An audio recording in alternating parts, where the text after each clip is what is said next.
अस्सलाम वालेकुम व्यूअर्स, कैसे हैं आप सब। मैं बिल्कुल ठीक और उम्मीद करती हूँ कि आप भी ठीक होंगे। तो हमारी जो आज की रेसिपी है वो है पालक के पकोड़े।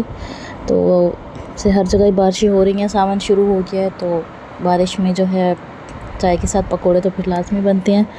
तो आज की जो हमारी रेसिपी होगी तो वो बहुत ही ज़्यादा ईजी भी होगी और सिंपल सी रेसिपी है, लेकिन बहुत ही टेस्टी बनेंगे। तो आपने वीडियो को स्किप नहीं करना, एंड तक देखना है। तो इससे ना आप बहुत ही अच्छे से पकोड़े बना सकते हैं। तो यहाँ मैंने पालक ली है और पालक को मैंने ना बहुत ज़्यादा बारीक काटा है, तकरीबन 1 कप के करीब होगी।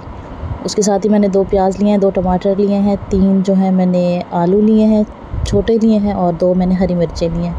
तो इन सबको हम बारीक बारीक काट लेंगे। तो मैंने प्याज भी बहुत ज़्यादा बारीक काटी है, आलू भी और टमाटर वगैरह भी, और पालक भी जो है ना मैंने बहुत ज़्यादा बारीक काटी है।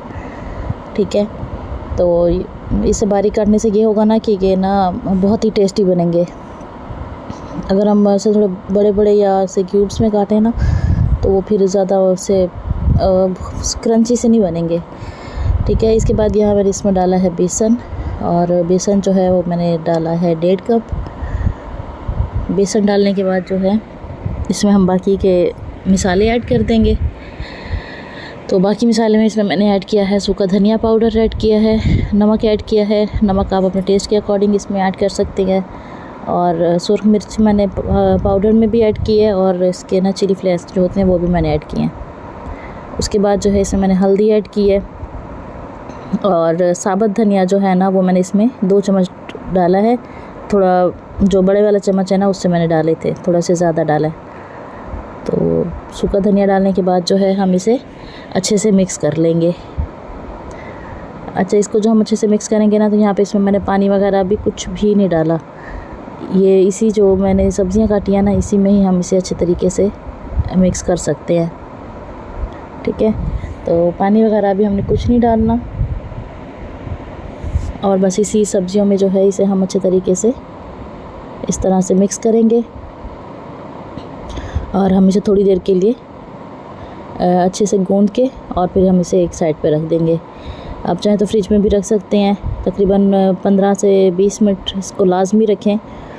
तो उससे ये होगा कि ये ना दोबारा से पानी थोड़ा सा अपना छोड़ देंगे। पालक भी है इसमें और टमाटर भी जो है ना थोड़ा सा पानी छोड़ते होते हैं।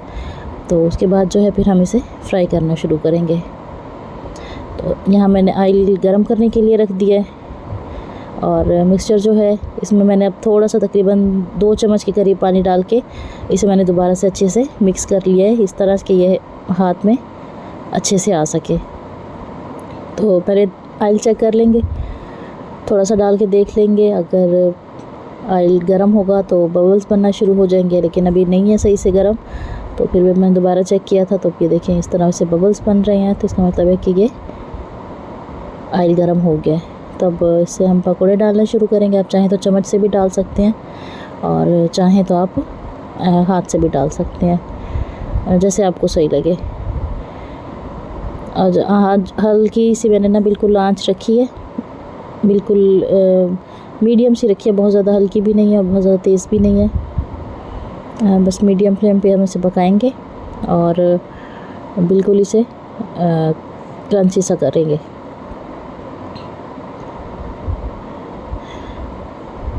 तो इस तरह से हम सारे पकोड़े डाल लेंगे। आप लोग अगर मेरे चैनल पे न्यू हैं तो मेरे चैनल को जल्दी से सब्सक्राइब कर लें, वीडियो को लाइक एंड शेयर करें, और स्पेशली बेल आइकन को प्रेस करें ताकि मेरी आने वाली जो वीडियोस के नोटिफिकेशन होते हैं वो पहले आप लोगों को मिला करें। क्योंकि मेरे चैनल पे आपको बहुत ही ईजी सी रेसिपीज़ मिलेंगी, सिंपल सा विलेज का माहौल मिलेगा, और आप अवेलेबल चीज़ों से ही बहुत कुछ बना सकते हैं। तो इसलिए आप जल्दी से मेरे चैनल को सब्सक्राइब कर लें।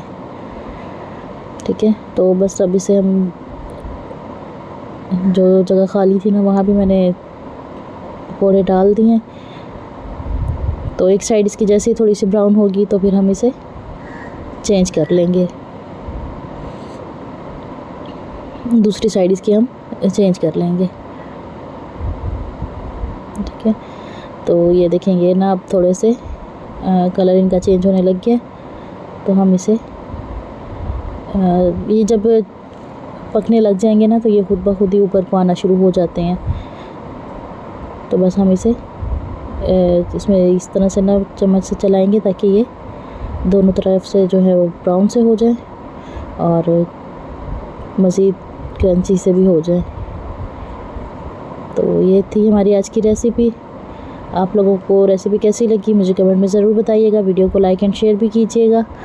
तो बस अब इसे हम दोनों साइड से अच्छे तरीके से इस तरह से बनाएंगे।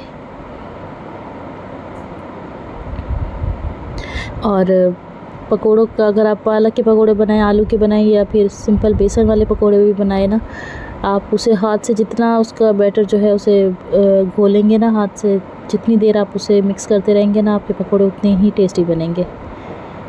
तो इसलिए जब भी आप पकोड़े वगैरह बनाएं ना तो उसका जो मिक्सचर होता है ना उसे जो है आप हाथ से ही मिक्स किया करें, चम्मच वगैरह ना यूज़ किया करें।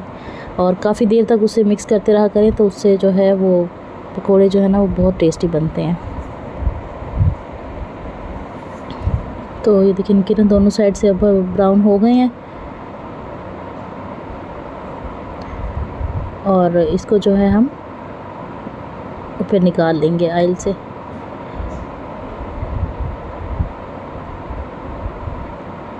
ये देखें इस तरह से।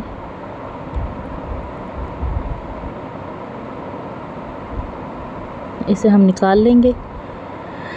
ये देखिए बहुत ही अच्छा सा इनका कलर आ गया है और इनको हमने जलाया बिल्कुल भी नहीं है, बस क्रिस्पी सा गोल्डन किया है। और गोल्डन करने के बाद जो है हम इसे इस तरह से निकाल लेंगे।